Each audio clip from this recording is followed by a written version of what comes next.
ओम गणेशाय नमः। नमस्कार, मैं अविनाश सिंह। आज हम बात करेंगे सूर्य महाराज के लग्न में प्रभाव, अलग अलग राशियों में, सभी राशियों में क्या प्रभाव होगा और आपके जीवन में वो क्या प्रभाव करते हैं यदि वो मेष से लेकर मीन तक किसी भी राशियों में बैठे हों। यहाँ पे अगर देखें तो डिग्री से समझ लेते हैं पहले। सूर्य महाराज आत्मा के कारक हैं। लग्न में बैठे या कहीं भी बैठे, वो हमारे 9 ग्रहों में या कहें 7 ग्रहों में सब अकेले उदीप्तमान हैं, प्रदीप्त हैं। उनके ही रोशनी से सारे ग्रह रोशनी पाते हैं। वो आत्मा है, और आत्मा यदि लग्न में हो यानी धर्म के क्षेत्र में हो, धर्म त्रिकोण में हो, तो ऐसा समझिए कि सूर्य महाराज के लग्न में होने से वह व्यक्ति, उसके ऊपर प्रभाव किसी का भी हो, नीच उच्च कैसा भी, लेकिन वह प्राकृतिक रूप से बहुत ही धर्मात्मा प्रकृति का व्यक्ति होगा।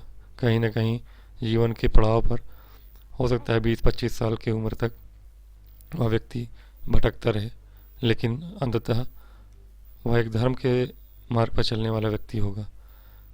तो बात करें यदि सूर्य महाराज के लग्न में शून्य से लेकर 20 डिग्री तक सूर्य महाराज मूल त्रिकोण के कहे जाते हैं।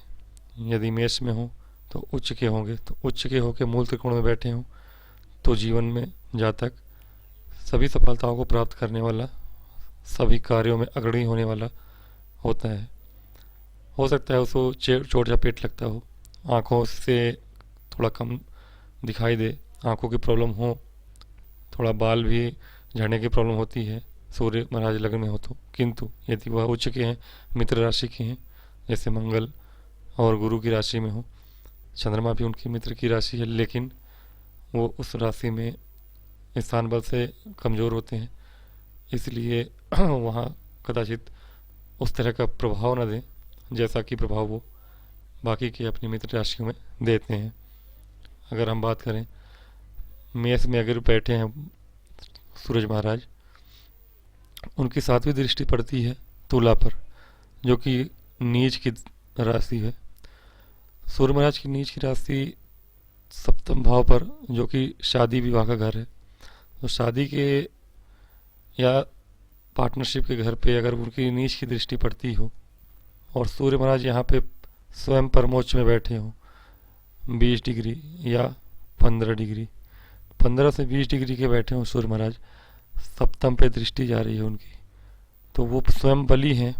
अगर 9 मास में भी बली हो, 10 मास में बली हो, मान लीजिए मंगल महाराज यहाँ बैठ जाए, तो मंगल उच्च के होंगे, 10 मास में होंगे, कार्य क्षेत्र में व्यक्ति बहुत अग्रणी होगा।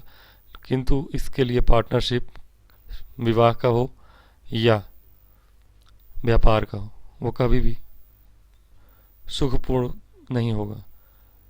हाँ, कोई अलग अन्य चीज़ें घटना घटे इस कुंडली में तो वो बात अलग है, लेकिन ऐसा जातक पार्टनरशिप के मामले में पत्नी हो, पति हो या व्यापार हो, हमेशा उसको परेशानियाँ झेलनी पड़ती हैं। हाँ, ऐसा जातक सूर्य महाराज बलवान हो कुंडली में तो जीवन के प्रत्येक क्षेत्र में ऊंचाइयों को प्राप्त करने वाला और सूर्य की तरह चमकने वाला होता है। वो जहाँ भी जाएगा सूर्य की तरह चमकेगा।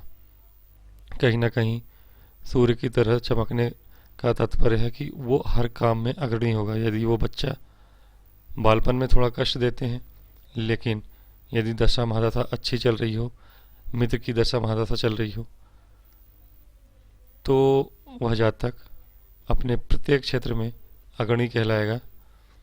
यदि सूर्य महाराज यहाँ पे बुध की राशि में भी हों, 3 में, 6 में, तो ये सम राशियाँ होती हैं उनके लिए, इसमें भी वो बुरा प्रभाव नहीं करेंगे। या फिर धनु और मीन की राशि हो, यहाँ पर धनु और मीन की राशियों में भी वह अच्छा ही प्रभाव करेंगे। बस तुला की राशि अगर लग्न में बैठी हो सूर्य महाराज तुला की राशि में, वह सबसे अनिष्ट फल देने का कार्य करेगा आपको। और उसके अतिरिक्त हालांकि कुंभ में वो शत्रु की राशि होगी, लेकिन कुंभ में सूर्य महाराज अच्छा फल देते हैं।